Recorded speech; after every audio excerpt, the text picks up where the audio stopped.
우리는 교회입니다 45번째 시간으로 사도행전 13장 9절부터 12절까지 말씀을 통해서 진짜가 있어야 가짜가 드러난다, 진짜가 있어야 가짜가 드러난다 라는 제목으로 말씀을 나누겠습니다. 서울에서 제가 사역을 할 때 해외에 다녀올 일이 몇 번 있었습니다. 근데 비행기를 타다 보면 한 번에 갈 수 있는 직항이 있는 반면에 여러 번 경유해서 가야 되는 것들이 있죠. 한 번은 한 번에 갈 수 없는 비행 일정이어서 한국에서 출발해서 다른 나라 공항에서 잠깐 머물게 되었습니다. 비행기를 갈아타기 위해서 대기하고 있다가 제가 그때 열심히 무언가를 하고 있었습니다. 대기하는 시간에. 그때 제 상황이 어땠냐면 해외 일정을 마치자마자 토요일 밤 늦게 도착을 하는데, 한국에 도착하는데, 도착한 다음 날 아침 7시 일부 예배부터 시작해서 오후 2시 반에 있는 주일 낮 예배 4부 예배까지를 설교를 해야 되는 상황이 있었습니다. 그래서 일정이 너무 빡빡해서요, 제가 주일날 설교를 그 공항에 앉아가지고 할 수밖에 없는 상황에 놓이게 된 겁니다. 그래서 열심히 설교 준비를 하고 있다가 문제가 발생했습니다. 제가 시간을 잘못 체크해서요, 비행기 탑승할 시간이 임박했는지도 모르고 계속해서 설교 준비를 하고 있었던 겁니다. 그래서 부랴부랴 급하게 짐을 챙겨서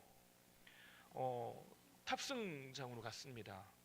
그러다가 제가 비행기를 갈아타고 탑승해서 짐을 올려놓다가 깜짝 놀라게 됐습니다. 왜 그러냐? 제가 얼마 전까지 설교 준비를 하고 있던 노트북이 제 손에 없다는 걸 그제서야 알게 된 겁니다.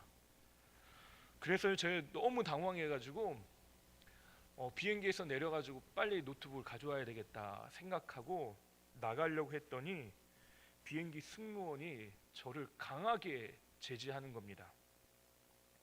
자초지종을 제가 뭘 말이 되겠습니까? 손짓과 발짓을 하면서 설명을 하고 제가 저거 가져와야 된다, 안 가져오면 안 된다 라고 말했더니 그 비행기 승무원이 안 된다고 딱 잘라 말하더라고요. 말은 안 통하는데 그거는 진짜 안 된다고 하는 게 느껴질 만큼 안 된다고 하더라고요. 이야기를 들어보니까 비행 규정상 테러 위험 때문에 비행기 한 번 타면 다시 내릴 수 없답니다. 만약 제가 거기에다가 위험한 것들을 두고 저만 빠져나올 수 있기 때문에 만약 제가 내리게 되면 그 안에 있는 비행기 안에 있는 모든 승객이 다 내리고 짐을 다시 다 내렸다가 모든 걸 다시 검색한 후에 다시 타야 된답니다. 제가 그 말을 듣는 순간 포기할 수밖에 없었습니다.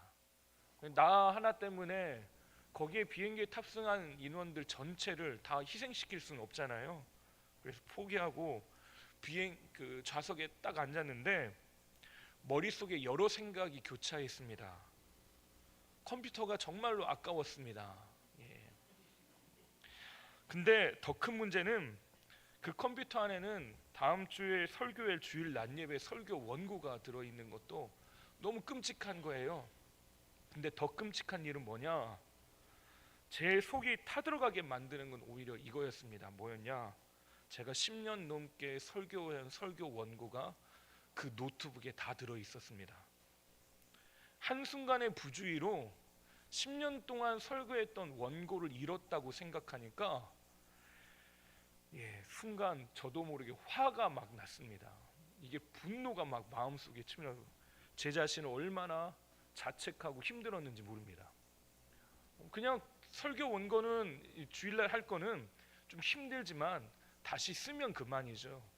그런데 예전에 10년 동안 제가 써왔던 그 설교를 한순간에 다 잃어버렸다고 생각하니까 이게 굉장히 난처하고 당황스러웠습니다. 근데 그 순간 무척이나 부끄러운 제 자신이 떠올랐습니다. 그때 발견한 게 뭐냐? 지금 잃어버린 것이 설교문이 아니라 지금까지 설교했던 설교 전체를 다 잃었다는 그것을 발견하게 된 겁니다. 이게 무슨 말이냐면, 지금까지 설교하면서 무수한 믿음에 대한 이야기, 하나님이 우리를 인도하실 것이라는 이야기를 얼마나 많이 했겠습니까? 근데 그럴 때마다 상황과 환경에 흔들리지 말고 인내하시면서 하나님을 바라보십시오, 하나님을 의지하십시오라고 말을 얼마나 많이 했겠습니까? 설교 내용들이 다 그런 이야기잖아요. 10년 동안 했으니까 거기에 있는 이야기들이 다 그런 이야기들입니다. 하나님이 우리를 책임지십니다. 하나님은 선하신 분입니다. 하나님은 우리에게 가장 좋은 것 주십니다. 그런 이야기를 얼마나 많이 했겠습니까? 근데 설교를 그렇게 많이 했는데 막상 어려움이 닥치니까요, 저도 상황에 흔들리는 제 자신을 발견하게 된 겁니다. 그때 얼마나 회개했는지 모릅니다. 비행기 안에서 너무나도 제 삶의 날 것들이 보여지고 제가 그렇게 반응하고 있는 제 자신을 보면서 하나님 앞에 얼마나 회개하면서 그 비행 시간들을 보냈는지 모릅니다. 지금 잃어버린 것이 설교 원고, 설교문이 아니라 나에게 가장 큰 문제, 그것은 진리를 잃어버렸다는 거죠. 하나님의 나를 인도하시는 분이시라고 하는 그 정신, 그 믿음, 저는 그거를 잃어버리고 있었던 것입니다. 그것이 가장 큰 문제라고 하는 거죠. 스스로 다시 원점에서부터 다시 질문하기 시작했습니다. 내가 믿는 바, 나는 그걸 어떻게 살아내고 있는가? 나는 내가 말하는 바, 그것에 대해서 어떻게 지켜내고 그것을 잃어버리지 않기 위해 나는 몸부림치고 있는가? 성도들이 당하는 수많은 고난 앞에서 나는 이제는 그것을 아무것도 아닌 양 그냥 말해서는 안 되겠다라고 하는 다짐을 그때 얼마나 했는지 모릅니다. 나는 오늘 주님을 어떻게 고백하고 있고 실제로 그 주님을 믿고 있는가를 그때 정말로 많이 고민하고 기도하는 시간들이 되었던 것 같습니다. 여러분 혹시 중고등학교 때 배우셨던 수학이 생각나시는 분이 있으십니까? 조금처럼 생각이 안 날 거라고 생각합니다. 여러분이 생각난다고 하시면 제가 굳이 부끄러워지거든요. 왜? 저도 잘 생각이 안 나거든요. 근데 그 기호 중에요, 수학 중에 루트라고 하는 게 있습니다. 루트, 또 여러분들 중엔 그걸 제곱근, 근이라고 배웠던 분들도 아마 있을 것 같습니다. 이 수학 기호는 기호 안에 들어가 있는 숫자의 뿌리를 나타내는 겁니다. 루트 4는 2라고 하죠. 2를 2번 곱한 것. 그래서 루트 4는 2를 2번 곱한 거기 때문에 루트 4는 2라고 합니다. 2와 같은 말이에요. 무슨 말인지 모르셔도 됩니다. 여러분들 지금 눈동자가 매우 심하게 흔들리고 있는 걸 제가 지켜봤습니다. 무슨 말이냐면 이 숫자의 근원이 뭐냐라고 하는 걸 밝히는 기호가 저 루트라고 하는 겁니다. 뿌리, 근원이 뭐냐? 한동안 제가 저 기호를 보면서 제 스스로에게 질문을 많이 했습니다. 나의 인생에 루트를 씌우면 내가 뭐가 나올까라고 하는 거예요. 나에게서는 뭐가 나올까? 나의 주변적인 것 다 사라지고 내가 가지고 나라고 하는 사람을 설명하는 모든 것들이 다 사라져버리고 그냥 나 자체만 남았을 때 도대체 나는 어떤 사람일까라고 하는 질문들을 해본 적이 있습니다. 여러분, 나의 인생에 루트를 씌우면 뭐가 나옵니까? 세상에 어떤 분들은 아마도 그런 생각할 것 같습니다. 나는 돈 빼면 시체지. 나에게 돈이 전부이라고 믿는 사람은 루트를 씌우면 돈이 나올 것 같습니다. 숫자처럼 내 인생을 단순하게 명쾌한 답으로 무언가 나의 근원이 이것이다 라고 말하기는 쉽지 않지만 복잡한 내 인생 중에서도 내가 가장 중요하게 여기는 것, 내 인생의 근원으로 삼는 것, 그것이 나에게 어느 정도 머릿속에 존재합니다. 이거 없으면 안 되는 것, 이것만큼은 포기 못하는 것, 이렇게 내 눈에 흙이 들어가도 이건 안 돼. 내 눈에 흙이 들어가도 나는 이걸 절대 포기 못해. 그런 것들이 우리의 삶에 존재하더라는 거죠. 근데 문제는요, 주변적인 것들이 내가 진짜 누구인지를 말하고 있는 건 아니더라는 겁니다. 내가 입고 있는 옷이 내가 누구인지를 말하고 있는 게 아니에요. 돈도 명예도 권세도 그것을 소유하고 있을 때는 마치 그것이 나인 것처럼 보입니다. 돈이 많으면요, 나는 부자라고 하는 그 정체성을 가지고 떵떵거리며 다른 사람에게 꿀리지 않고 살아갑니다. 부족함이 없으니까요. 권세가 있을 때는 내 말 한마디에 사람들이 이렇게도 하고 저렇게도 하니까 그것이 전부인 것처럼, 나 자신을 표현해 주는 것처럼 우리는 그렇게 살아갑니다. 그러나 그것이 사라진 순간, 그것을 제거해버린 내 머리, 내 삶의 루트를 씌워보면 진짜 내가 누구인지, 내가 어떻게 살아가고 있는지가 분명하게 보여지는 거죠. 나를 둘러싼 주변적인 것으로는 나 자신을 제대로 표현할 수가 없습니다. 그러면 우리는 누구 앞에 가야지, 어떻게 하지만 내가 근원이 무엇인지 알까요? 나를 만드신 분, 나를 이 땅에 존재하게 하신 분, 나를 이 땅에 보내신 분, 그 앞에 서야지만, 그분 앞에 서야지만 진짜 내가 누구인지를 깨닫게 되고 알게 되는 것입니다. 우리는 그걸 발견해야 합니다. 내가 정말로 누구인지, 내가 무엇을 하는 사람인지, 내 속에는 무엇이 담겨 있는지, 그것이 하나님 앞에 나아가야지만 그것이 온전히 보여지고 해석될 수 있다는 것입니다. 오늘 우리가 읽은 말씀에는요, 지난주에도 살펴봤던 바예수라고 하는 사람이 등장을 합니다. 이 바예수는 총독, 로마 총독 서기오 바울과 함께 있었던 사람이다라고 이야기를 합니다. 서기오 바울은 구브로라고 하는 지금의 키프로스 섬, 그 키프로스라고 하는 나라에 파견된 로마 총독입니다. 전체를 관할하는 사람이니까 얼마나 높은 지위에 있는지, 또 그 도시에서 이 총독이 반란을 꾸밀 수도 있는 그런 상황이잖아요. 로마 황제가 믿을 만한 사람을 거기에다가 보낸 겁니다. 다시 말해 황제의 권력과 또 명예 또한 부도 가지고 있는 엄청난 사람이 서기오 바울인 겁니다. 근데 그 옆에 늘 따라다니는 사람, 최측근으로 있었다라고 한다는 건 이 사람도 그 서기오 바울의 권력을 함께 나눠 가졌다라는 걸 의미하는 거죠. 그는 권력을 쥐고 있습니다. 자기가 원하는 대로 무언가를 할 수 있는 사람이라고 하는 거죠.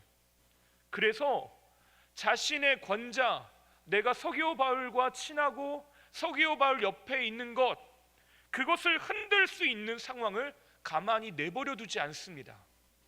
근데 이 바예수에게요, 자기가 이 서기오 바울과 함께 보내는 그 친밀함, 그 자기의 권자, 그것을 유지할 수 있는 무언가를 흔들어 놓을 수 있는 상황이 찾아오게 됩니다. 어떤 상황이냐? 서기오 바울이요, 자기에게 자기가 하는 이야기에 귀 기울이고 자기가 하는 말에 들어야 되는데 누구에게 말씀해달라고, 누구의 말에 귀 기울이려고 하고 있냐? 바로 바나바와 사울에게 하나님의 말씀을 들려달라고 한 것입니다. 원래 누구에게 그런 이야기를 청해야 되는 거예요? 서기오 바울이 바예수에게 요청해야 합니다. 근데 그렇지 않고요, 바로 바나바와 사울에게 요청하고 있으니까 지금 자기 신의 지위가, 위치가 흔들리게 되는 겁니다. 그래서 서기오 바울이 하나님의 말씀을 듣고자 하는 열심을 이 바예수라고 하는 사람이 어떻게 하냐?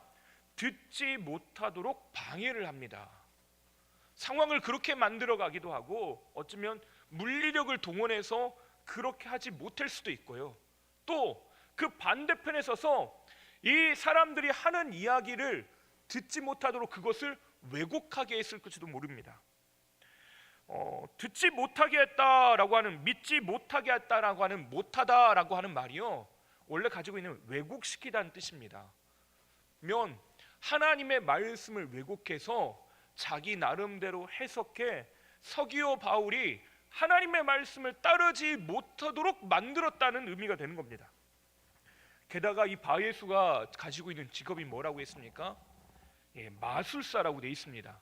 자기를 엘루마라고 하면서 마술사라는 직업을 가지고 있습니다. 마술사는 이름이 가지고 있는 것처럼 굉장히 신비로운 일들을 하는 사람이었겠죠. 사람들에 봤을 때 혹하는 무언가를 가지고 있습니다. 사람의 시선을 끌고 그 사람들이 거기에 혹해서 따라가게 만듭니다. 심지어 이 사람은요, 이 그냥 마술만 하는 것이 아니라 사람들의 기륭화복을 점쳐주는 점쟁입니다. 쉽게 표현하자면 무당 같은 사람이에요.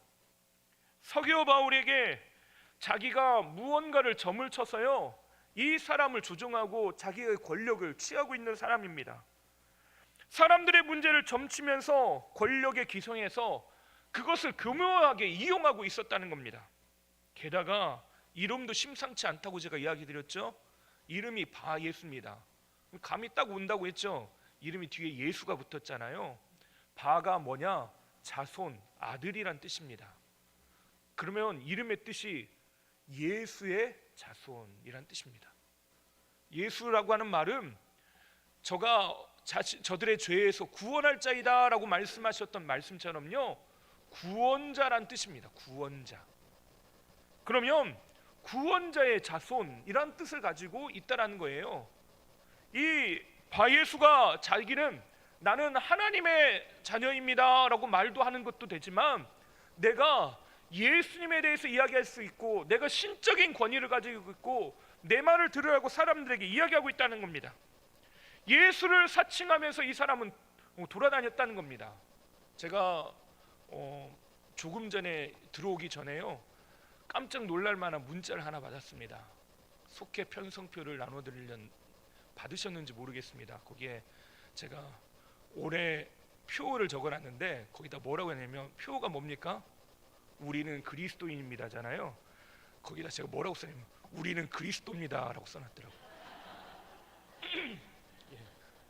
큰일 났습니다. 제가 이단이 돼버렸어요.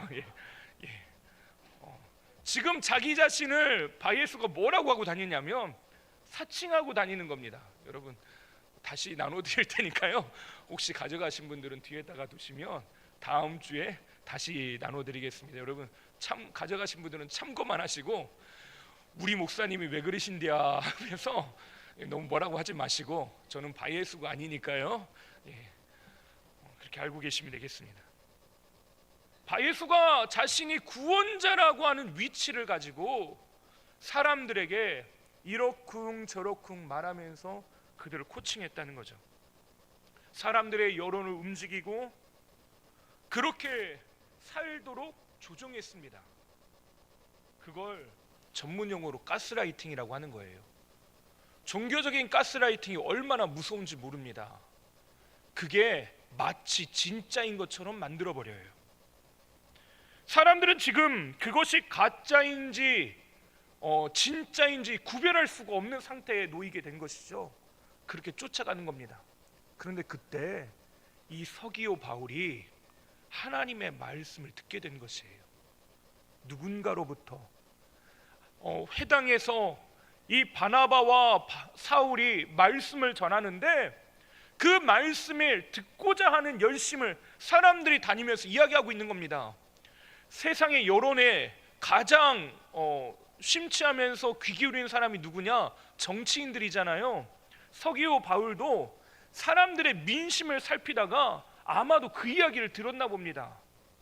회당에서 곳곳에서 우리에게 말씀을 전해 주십시오라고 하는 그 이야기들이 사람들에게, 민간에게 전해지는 걸 듣고 나도 듣고 싶다라고 하는 소원이 든 거죠. 그 말씀을 듣고자 했습니다. 그 말씀을 들으니까 어떤 상태 되냐? 오늘 말씀에 나오는, 우리가 읽어봐서 아시겠지만 결론이 뭡니까? 이 바예수가 하는 이야기를 버리고 하나님을, 주님의 말씀을 믿고 따라갔다는 것이에요. 진짜를 옆에다가 두니까 가짜가 무엇인지가 분명히 보이더라는 것입니다. 바예수는 서기오 바울이 말씀을 듣고자 하는 것, 그 진실, 진리를 듣고자 하는 그것을 막아섰습니다. 하지만 그 옆에 진짜 말씀이 서 있으니까 어떻게 돼요? 지금까지는 옳은 것, 진짜라고 여기던 것, 내가 따라야 될 내 삶의 목표, 방향이라고 생각했던 것이 얼마나 잘못되었는지를 그제서야 깨닫게 되었다는 것입니다. 주님이 우리의 인생에 오시면요, 우리에게 보여지는 것들이 있습니다. 이전에 아무렇지도 않게 평범하게 살았던 것, 그냥 아무렇지도 않게 여겼던 모든 것이요, 주님의 눈으로 다시 재해석되기 시작해요. 진짜이신 주님이 내 옆에 있으니까요, 내 안에 있었던 냄새나고 더러웠던 것, 내가 버려야 될 것들이 무엇인지가 보여지기 시작하더라는 거죠. 지금까지 이 바예수가 이야기하면 누구도 토를 달 수 없었을지도 모르겠습니다. 누구도 그 말이 진짜인지 가짜인지 분별할 수도 없었는지도 모르겠습니다. 왜냐? 그는 마술사로서 두려움을 주는 존재였거든요. 언젠가 공중파 TV 프로그램에서요, 연예인들이 무당에게 점을 치는 장면을 제가 본 적이 있습니다. 제가 그걸 보면서 어떻게 공중파 방송에 저런 게 나올 수 있나라고 생각했습니다. 근데 요즘 세상은 어떠냐면요, 종교적인 것을 쫓아가는 세상입니다. 그걸 보고 SBNR이라고 합니다. 무슨 말이냐? 굉장히 어려운 말을 저기다가 써놓은 것처럼 보이는데 무슨 말이냐? 영적이지만 종교적인 건 버린다는 뜻이에요. 사람들이 영적인 것은 좋아하는데요, 나에게 무의미해 보이는 종교적인 것은 배격한다는 겁니다. 그건 기독교인들 뿐만 아니라 포스트 모더니즘 사회를 살아가고 있는 모든 사람들이 다 그렇다는 겁니다. 그래서요, 종교도 극단화되고 있습니다. 지금 무당들이 얼마나 많은지 몰라요. 점 모르는 것 요즘은 너무나도 당연하게 여깁니다. 예전에 그런 이야기 해드린 적이 있는 것 같은데, 서울에 있을 때 광역버스를 탔어요. 버스를 한 번 타면 1시간씩 막 가는 버스거든요. 그 버스 뒤에 탔는데 앞에 어떤 분이 어플을 막 깔고 있더라고요. 스마트폰에 오늘의 운세, 그걸 깔고 있습니다. 그래서 와, 신기하다, 저걸 깔아서 보는 사람도 있구나. 저는 그런 게 익숙하지 않기 때문에 굉장히 신기하게 봤습니다. 그런데 제 눈을 딱 돌려서 오른쪽을 보니까요, 앞에 있는 사람이 또 뭘 하고 있냐, 오늘의 운세를 보고 있는 겁니다. 저는 그래서 같은 일행인가 봤더니 전혀 모르는 사람이에요. 목적지도 행선지도 다르고 일면식도 없는 사람인데 그렇게 보고 있는 겁니다. 또 제 옆에 있는 분은요, 신문을 펼쳐서 보고 있는데 신문 펼칠 때 옆에 있는 사람에게 방해가 되니까 자기가 읽는 부분을 이게 딱 접어서 보는 분들 있죠. 그분도 접어서 보는데 딱 뭘 보고 있냐, 오늘의 운세. 제가 그때 굉장한 충격을 받았습니다. 사람들이 종교, 이 모든 것을 다 배격하는 것 같지만 사람들은 영적인 것에 심취하고 있습니다. 왜냐? 무언가 마음의 불안함을, 이것을 극복할 수 있는 무언가의 대상을 찾고 쫓아가는 것이에요. 사람들은 그거에 관심을 갖습니다.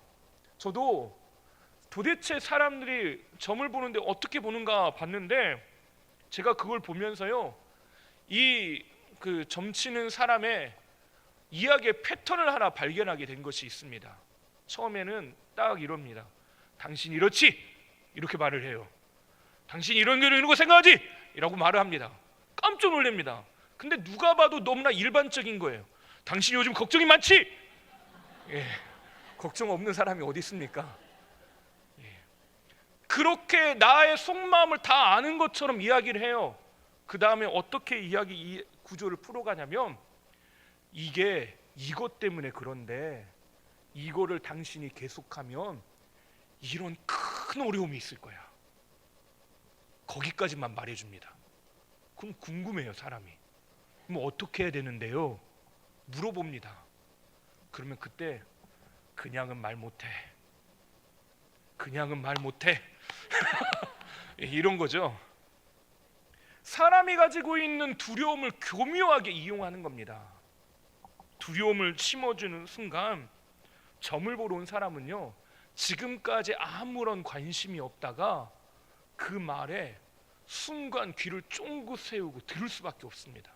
나에게 문제가 있다는데, 내 인생이 망할 수도 있다는데, 내가 아플고 병들 수 있다는데, 내 가족 중에 병고가 생길 수 있다는데, 내가 거기에 귀를 기울일 수밖에 없는 상황들을 만들어가는 거죠. 근데 여기서 문제가 발생합니다. 그 이후에는 어떻게 되냐? 그가 하는 말을 맹신하면서 쫓아갈 수밖에 없는 상황을 만들어버려요. 이게 아까 말씀드린 것처럼 일종의 종교적 가스라이팅입니다. 거기서 헤어나오질 못해요. 이단들이 그렇게 하죠. 세상은 사람들이 가지고 있는 불안함을 계속해서 자극합니다. 예전에 그런 이야기 했어요. 아이들 선행학습하는 이야기 좀 했습니다. 선행학습을 한 학년 선행학습을 하는 게 아니에요. 중학교 1학년이면 중학교 2학년 걸 배우는 게 아니더라고요. 예전에 강남 살아볼 때 보니까요, 초등학생이 고등학교 수학을 다 뗐답니다. 제가 그걸 듣고 충격을 받았습니다. 나도 고등학교 수학을 잘 모르는데 초등학생이 다 한다는 말을 듣고 충격을 받았는데 그게 너무 일반적이에요. 그리고요, 영어 유치원은 서로 가려고 엄마들이 아침에 거기에 입학원서를 내기 줄을 섭니다. 제가 살았던 바로 옆에 유명한 영어 유치원이 있었어요. 새벽 기도를 끝나고 지나가면 가관입니다. 엄마들이 허름한 옷도 아니에요. 거기 올 때는요, 정말로 누가 봐도 저 옷은 비싸겠구나 하는 옷들만 입고 옵니다. 그리고 거기에 줄을 서서 입학원서를 내요. 왜 그렇습니까? 두려움을 심어주는 거예요. 그렇지 않으면 마치 뒤떨어질 것 같고, 이걸 해야지만 내 안에 있는 두려움이 해소될 것처럼 느껴지게 됩니다. 왜 우리는 돈을 수어 쥐고 또 쥐고 놓지를 못하는 겁니까? 그거 없으면 두렵기 때문에 그래요. 그거 없으면 망할 것 같거든요. 근데 바예수가 바로 그런 존재였다는 겁니다. 근데 여러분, 하나님은 그 바예수를 향해서 뭐라고 평가하시는지 아십니까? 우리가 읽었던 10절 말씀을 함께 읽어볼까요? 이르되 모든 거짓과 악행이 가득한 자요 마귀의 자식이요 모든 의의 원수여 주의 바른 길을 굽게 하기를 그치지 아니하겠느냐. 여기서 중요한 게요, 주의 바른 길이 있어요. 없는 게 아니랍니다. 그 주의 바른 길을 가져다 댔더니 이 사람이 거짓과 악행이 가득하다는 것이 그제서야 보이게 됐다는 겁니다. 온갖 나쁜 건 지금 다 갖다 붙여놨죠. 그가 했던 행동을 사람들 보면 지금까지 어떻게 했습니까? 박수 쳤을 것이에요. 서기오 바울이라고 하는 사람에게는 지식인이고요, 또 사회 고위층입니다. 엘리트 계층이에요. 근데 그가 지금까지 옆에다 누굴 두고 있었다는 겁니까? 바예수의 말을 들으며 칭찬하고 박수치면서 그렇게 쫓아갔습니다. 그런데 주의 바른 길, 하나님의 말씀을 그의 마음 가운데, 그의 삶 가운데 비춰지니까 그제서야 비로소 가야 할 길, 바른 길이 보여진다라는 겁니다. 주님의 바른 길은 반드시 존재합니다. 어떤 분명한 기준, 어떤 확실한 길이 없다면 우리는 잘못된 길로 가는지를 모를 겁니다. 우리가 가야 될 목적지를 모른다면 우리가 지금 제대로 가고 있는지를 몰라요. 그것 자체가 무의미한 거죠. 내가 목적지도 없는데 어디로 간들 그게 무슨 문제가 되겠습니까? 그런데 주의 바른 길, 목적지가 분명하게 존재한다라고 말씀하시는 거예요. 하나님께서 바예수의 삶을 저울로 달아봤더니 온전하지 못하다는 겁니다. 다니엘서를 보면 벨사살 왕이 등장을 합니다.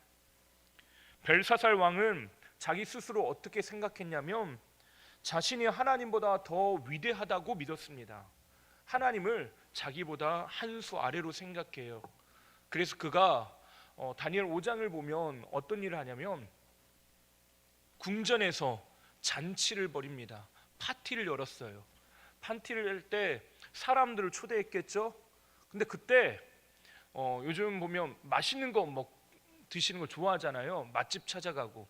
근데 비싼 집에 가면 뭐도 비싸냐면요, 사용하는 그릇도 비쌉니다. 좋은 그릇을 내잖아요. 이 벨사살도요, 자기가 그 초대한 파티에 사람들이 좋은 접시, 그릇, 그 플레이팅해서 먹을 수 있도록 그릇을 내놨는데 그 그릇이 어디냐면 메이드 인 예루살렘입니다. 메이드 인 예루살렘인데 무슨 말이냐? 바벨론이 예루살렘을 멸망시킬 때 성전에 있던 예배 드렸을 때 쓰였던 그 기물들을 가지고 와서 파티의 술잔으로 사용하고 또 파티의 접시로 사용한 겁니다. 엄청난 일을 한 거죠. 왜 그렇습니까? 내가 하나님보다 좀 더 낫다라는 거예요. 하나님은 나의 말에 복종하고 나의 말에 아무것도 아니라는 거죠. 그때 갑자기 손가락이 하나 나타나서 말을 합니다. 메네 메네 데겔 우바르신. 이게 뭐냐? 메네라고 하는 말은요, 세어본다는 겁니다. 하나 둘 셋 넷 세어보는 거예요. 데겔은 뭐냐? 저울로 달아봤다는 겁니다. 세어보고 저울에 달아봤더니 우바르신. 우는 접속사입니다. 그러므로 바르신, 나눴다. 세어보고 저울로 달아봤더니 그래서 함량 미달, 그래서 내가 나눠버렸다라는 뜻입니다. 하나님 보시기에 함량 미달이라는 거죠. 아모스 7장을 보면 하나님은 아모스 선지자에게 환상을 하나 보여주십니다. 그게 뭐냐? 다림줄이라고 하는 거예요. 다림줄은 벽돌을 쌓을 때 쓰는 도구인데요, 줄에 추를 달아서 이 벽돌을 제대로 직각 수직으로 쌓았는지를 확인하는 도구입니다. 근데 이 다림줄을 이스라엘 백성들에게 대어봤더니 어떻답니까? 형편없이 무너지기 직전이라고 하나님이 평가하시는 거예요. 나는 내 인생을 제대로 쌓아 올려왔고 나만의 왕국, 나만의 성을 만들어 왔다고 생각합니다. 그런데 하나님의 말씀을 대어봤더니 어떻다고요? 내가 지금 온전하지 못하다는 걸 그제서야 알았다는 것입니다. 우리는 우리 자신을 끊임없이 주의 말씀 앞에 비춰보고 주님 앞으로 나아가야 합니다. 우리가 사순절의 시간들을 이제는 시작해서 보내게 되는데요, 우리는 이 시간 동안 뭘 해야 됩니까? 하나님 앞으로 나아가는 연습들을 해야 합니다. 십자가 앞으로 나아가 내 자신이 어떤 존재인지, 또 주님이 나에게 어떤 분이신지 우리는 바라보고 입술로 고백해내야 합니다. 여기 분명히 우리의 주의할 점이 있는데요, 월터 브루그만 목사님이 사순절에 대해서 이렇게 이야기했습니다. 사순절은 죄의 그늘에 갇혀있는 시간이 아닙니다. 하나님의 길로 발걸음을 내딛는 법을 배우는 시간입니다. 새로운 생명으로 부활하는 시간입니다. 사순절을 보내면서요, 우리가 형편없는, 죽을 수밖에 없는 죄인인 것을 발견해야 하지만 하나님은 거기에서 그걸 끝내지 않습니다. 어떻게 하냐? 주님 앞으로 나와서 우리로 하여금 살아나라고 말씀하십니다. 그래서 사순절은 최종 목적지가 어딘지 아십니까? 바로 부활절입니다. 주님의 부활, 나는 죽고 주님이 사시는 자리, 주님과 함께 나도 함께 사는 자리, 거기까지 나아가는 것이 최종 목표인 것입니다. 우리가 사순절을 생각하면서 자기 비참함에 대해서 묵상할 때가 있습니다. 근데 주님은 자기 비참함에 대해서 묵상하라고 말씀하지 않으셨습니다. 큐티 학교 하면서 여러분에게 말씀드린 게 하나 있습니다. 묵상의 대상에 대한 이야기를 해드렸는데, 무엇을 묵상하는 거냐? 우리는 나 자신을 묵상하는 것도 아니고요, 세상을 묵상하는 것도 아닙니다. 오직 묵상의 대상은 하나님 한 분밖에 없습니다. 우리가 하나님이 어떤 분이신지, 하나님께서 우리에게 뭐라고 말씀하시는지 그 말씀을 쫓아 나아가는 것입니다. 내 인생을 보면요, 비참함, 저주받은 인생, 사람들에게 손가락질 받기도 하고 어렵고 힘들고 고난으로 가득한 인생일 수 있습니다. 근데 주님은 뭐라고 말씀하셔요? 그렇게 비참함 가운데 내버려 두지 않으시고 주님 앞으로 나오라고 말씀하십니다. 십자가 앞으로 나오라고 말씀하셔요. 왜요? 주님이 이 모든 질고를 대신 지심으로 말미암아 죄로부터 우리를 살려내시겠다고 말씀하시기 때문에 그렇습니다. 이 사순절의 기간이 바로 그런 시간이에요. 주님 앞으로 내 발걸음이 떼어지지 않는데, 좀처럼 떨어지지 않는데 내 발걸음을 하나님께로 옮기기로 결단하고 결정하는 시간이 이 사순절의 시간이라는 것입니다. 우리가 하나님께서 우리에게 살 길을 열어주셨습니다. 지금 이 서기오 바울에게도 동일한 일들이 일어난 것이에요. 주의 말씀을 비춰보고 주의 말씀이 들려질 때 우리가 나아가야 될 길, 우리가 살아가야 될 길, 우리가 걸어가야 될 길이 그제서야 보이기 시작합니다. 그래서 12절 우리가 오늘 읽은 말씀을 함께 읽어볼까요? 이에 총독이 그렇게 된 것을 보고 믿으며 주의 가르치심을 놀랍게 여기니라. 주께서 행하시는 것을 보고 그것을 믿었답니다. 새번역 성경을 제가 또 한번 읽어보겠습니다. 새번역 성경의 번역으로 제가 다시 한번 읽어드릴게요. 총독은 그 일어난 일을 보고 주님을 믿게 되었고 주님의 교훈에 깊은 감명을 받았습니다. 믿게 되었다는 것입니다. 그냥 그것을 받아들인 것, 감동한 걸로 끝나지 않고요, 그것을 믿게 되었답니다. 하나님은 결국 바예스의 눈은 가리우고 총독의 눈은 열어서 하나님 예수님을 보게 하셨습니다. 오늘 우리에게도 이 동일한 은혜가 있게 되시기를 바랍니다. 나의 눈이 주님을 향해서 열려지는 은혜, 나의 가슴이 주님을 향해 열려지는 은혜, 그 은혜가 저와 여러분에게 함께하게 되시기를 바랍니다. 하나님이 오늘 우리에게 동일하게 그 일을 행하실 줄 믿습니다. 사순절을 보내게 됩니다. 사순절을 보내고 있습니다. 우리가 이 걸음, 이 시간들을 그 주님 앞에 나아가서 지금까지 내가 믿고 있던 바가 내 삶의 능력이 되고 있는지, 그 말씀을 내가 살아내고 있는지 우리가 다시 한번 확인하고 주 앞으로 나아가게 되시길 바랍니다.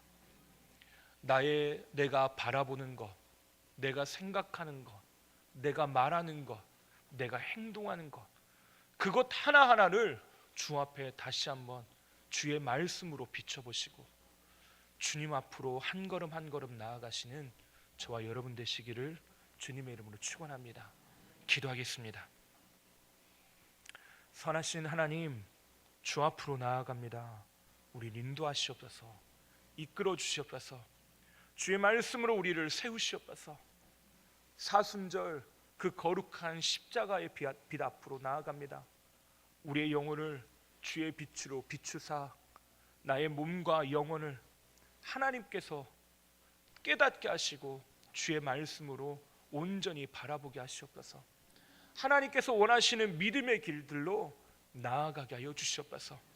하나님, 오늘 우리가 주와의 말씀 앞으로 나아갔사오니 그 말씀의 빛으로 우리 성도들 한 사람을 비추셔서 생명과 소망으로 오늘을 살게 하여 주시옵소서. 감사하며 예수님의 이름으로 기도하옵나이다. 아멘.